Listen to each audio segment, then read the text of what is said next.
Estamos aquí en lo que decidimos llamar Divrei Shalom, palabras de paz. Hola, ¿qué tal, Gloria? ¿Cómo estás? Shalom, Shalom y feliz Navidad. feliz Navidad, sí. ¿Cómo estuviste esa Navidad en familia? Muy linda, muy linda, la verdad. Una reunión de familia. Sí, también acá compartiendo en familia. Qué bien. Sí. Bueno, esta semana tenemos un blog muy nutrido y con cosas muy interesantes, entre las que tengo como para preguntarte algo que ocurre más o menos alrededor de los años 80, cuando el emperador romano exigía un impuesto que fuera pagado por los judíos y también por todas esas personas gentiles que vivían ahí entre los judíos. Y tengo entendido que a partir de ese momento, pues ya no se quiere pagar ese impuesto, ya no quieren como seguir dentro de esa costumbre judía los cristianos. Entonces, ¿me puede explicar un poco qué ocurre ahí a partir de ese momento cuando no se quiere pagar los impuestos? Sí, cómo no.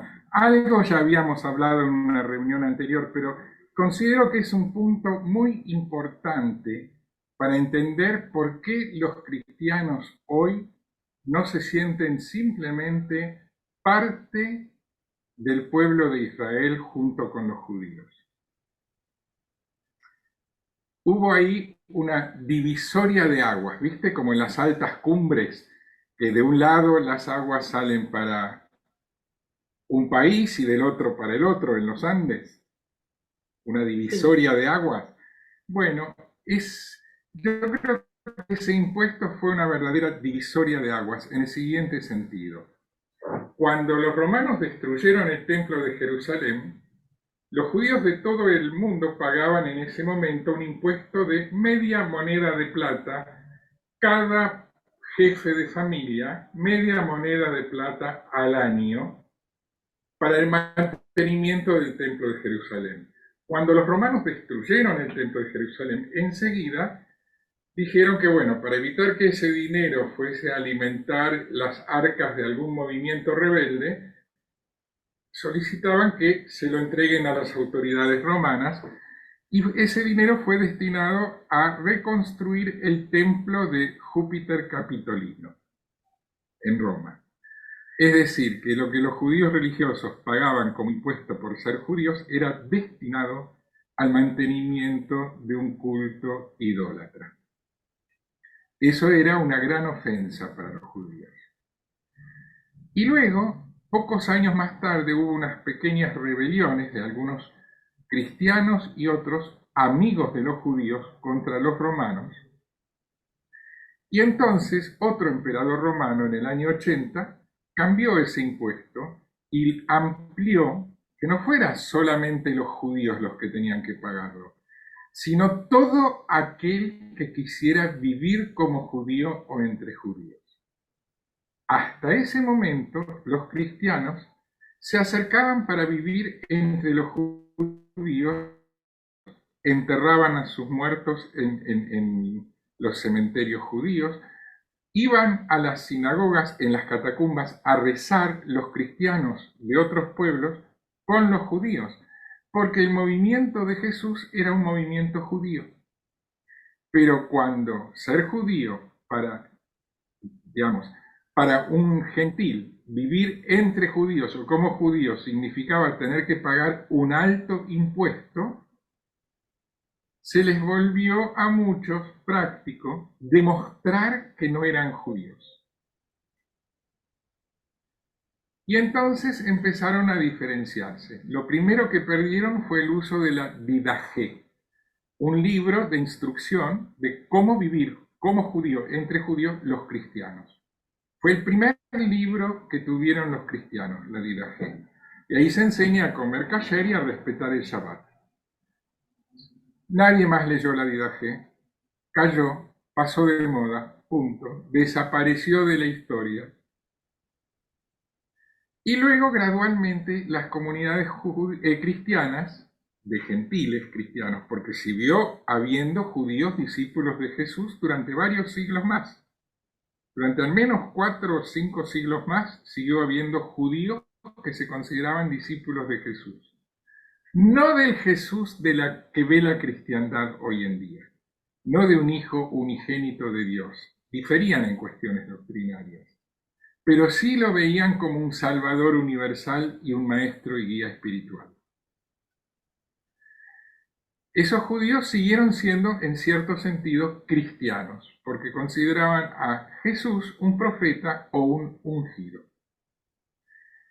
Pero los cristianos provenientes de otros pueblos, a partir del problema que les generó aquel impuesto, empezaron a querer demostrar que no eran judíos. Y ahí arrancó toda la historia de la desjudaización de la cristiandad y de la teología, la tradición teológica desjudaizante. Entonces, la desjudaización nunca fue parte del credo religioso cristiano, de ninguno de los cristianismos. Pero desde el año 80 en adelante, cada vez más fue acompañando la tradición de judaizante a todo el desarrollo del cristianismo y llega hasta nuestro siglo. Juan 23, que pasó a la historia como el bueno, así lo recuerda el pueblo judío, el bueno, sin más títulos, que fue un gran amigo del pueblo judío y que hizo mucho para terminar con la enseñanza del desprecio contra los judíos. Entre otras cosas, de motu propio lanzó Nostra Aetate, la encíclica que por primera vez la Iglesia Católica se hace cargo de abrirse hacia los judíos de nuevo, que no es poco lo que hizo Juan 23 con eso. Inició algo que todos los papas desde entonces vienen trabajando además. Pero incluso Juan 23 contribuyó a seguir desjudaizando a Jesús, sin darse cuenta, no por desprecio hacia los judíos, pero la tradición desjudaizante sigue en pie y por eso, hoy en día para los cristianos, cosas como hablar del prepucio de Jesús suena a burla o a herejía, y hablar de la circuncisión de Jesús y que eso es lo que se celebra el 1 de enero, suena casi raro, como algo, una superstición medieval. Hasta 1960 y algo se hacía. Era la festividad oficial de la Iglesia Católica esa. Igual que los santos inocentes. Los santos inocentes eran los niños judíos que mandó asesinar Herodes, tratando así de evitar que viviera Jesús, al que le habían dicho que lo iba a reemplazar a él por ser el auténtico rey de los judíos. Bien, esos niños judíos asesinados por las armas de los soldados romanos, que dieron su vida para que Jesús viviera, pero que no eran cristianos, eran judíos, nunca fueron bautizados, nunca supieron de la existencia de Jesús. Son santos de la iglesia, pero hoy la fiesta de los santos inocentes ya no los recuerda, ya ni siquiera se celebra con ese nombre. Cada vez la historia de Jesús, aunque se conserva la lectura del Evangelio y de esta historia en el leccionario, la interpretación desjudaizante sigue. Aquella que arrancó en el año 80 sigue. Cada vez Jesús es más universal y menos particularmente judío. Esa tendencia sigue vigente hoy en día.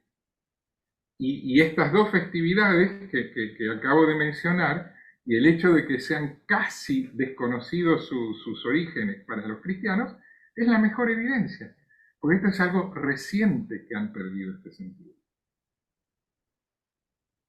Bueno, eso es lo que tengo para contestarte hasta aquí.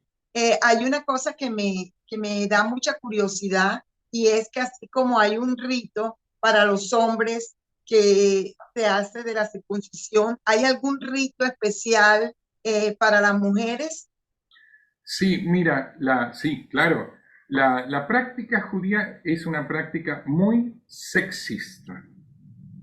Esto quiere decir que eh, hay normas que surgen de la Torá, del Tanaj, muy diferentes para lo que puede hacer un hombre y lo que puede hacer una mujer. ¿Ya? Las Sí. leyes consideran derechos y obligaciones diferentes para hombres y mujeres. Ahora bien, la principal ceremonia religiosa, si quieres decir, o el principal acto litúrgico en la práctica judía, el más importante de todos, no es oficiado ni por un sacerdote ni por un rabino, sino que solamente puede ser oficiado por una mujer, el ama de casa. Me refiero al Kabbalat Shabbat, recibir el Shabbat. Un hombre judío, si vive solo, puede recibir él solo el Shabbat, pero solamente si no hay una mujer judía cerca. Es prerrogativa de las mujeres. Y hay muchas otras normas que son para la vida específicamente de las mujeres, ¿no? Las que tienen que ver con la menstruación, con el derecho de las mujeres al placer. Una mujer es considerada, para la ley judía, una persona con pleno derecho a la que no se le puede obligar a hacer con su cuerpo algo que ella no quiera. Por lo tanto, una mujer no puede ser obligada a tener hijos. Y si no los quiere tener, pues no los tiene, y punto. Pero un hombre tiene la obligación de tener hijos. Entonces resulta que los varones tenemos la obligación de tener hijos y las mujeres nos los dan si quieren. Así que como ves, los derechos y obligaciones en función del género y del sexo son diferentes, pero no es exactamente un sistema machista como podría pensarse desde hoy en día. Que es la idea que se tiene en otras culturas, que los judíos son machistas. Y que No, esa es una... de pronto por los niños y que están siempre como en esa posición de dadores, de que están, que quieren hijos, pero no tenía claro que si la mujer no quiere, pues no le da No los los hijos. quiere y basta. No, yo te diría, mira, lo de machismo es una descalificación. Sin duda que hay gente machista en muchos pueblos y también en el pueblo judío hay varones machistas y mujeres machistas. Sin duda que los hay. Pero la cultura judía, los valores propios de la cultura judía son sexistas, sí, pero no machistas, de ningún modo. Creo que eso es proyectar una lectura occidental cristiana del siglo XXI sobre la realidad del pueblo judío, que es otra. Hay hombres judíos machistas, hay mujeres judías machistas, la cultura judía no es machista, para nada. Te diría que las mujeres se considera que tienen otros derechos y obligaciones que los varones, por eso digo que es sexista, pero tienen muchos derechos las mujeres. Y los varones muchas obligaciones hacia las mujeres. Por eso no es machista. ¿Está? Sí. Mira, hemos tocado varios temas muy profundos, pero no sé si te queda otra pregunta o considerando que ya estamos preparándonos para el año nuevo, tal vez, no sé, ¿tienes Sí, alguna otra no, pregunta? no, esta era la pregunta que te tenía para hoy y realmente pues ha quedado claro el tema y solo nos queda desearte una feliz Navidad y a todas las personas que leen nuestro blog y que escuchan también por YouTube el programa, un feliz año. Esto, 2024 y hasta el año entrante que vamos a estar nuevamente con ustedes. como se dice en hebreo, Be'ezrat Hashem, si el Creador así lo quiere. Be'ezrat Bueno, Hashem, feliz año nuevo y hasta el año que viene. ¿Sí? hasta el año que viene. Entonces, shalom, shalom. Shalom, shalom.